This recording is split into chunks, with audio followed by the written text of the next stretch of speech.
రాజనగరంలో ఉన్న ప్రజలందరికీ అలాగే సీతానగరంలో ఉన్న ప్రజలందరికీ సిపిఎంఎల్ పార్టీ తరఫున నూతన సంవత్సర శుభాకాంక్షలు అలాగే సంక్రాంతి శుభాకాంక్షలు తెలియజేస్తా ఉన్నాను. ప్రజలందరూ కూడా మంచి ఆరోగ్యాలతో ఉండాలి, సుఖ సంతోషంగా బతకాలని ప్రజలందరినీ కూడా నేను సూచనలు ఇస్తా ఉన్నాను. ముఖ్యంగా యువకులు ఏదైతే ఉందో తల్లిదండ్రులు ఎంతో గారాభంగా పెంచుతూ ఉంటారు. అలాగే విద్యార్థులు ఏదైతే ఉందో మాస్టర్లకి మంచి చదువు చెప్తా ఉన్నారు.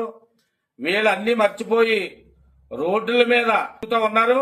పండగ టైంలో వీళ్ళు తల్లిదండ్రులు అదుపులో పెట్టుకోవాలి.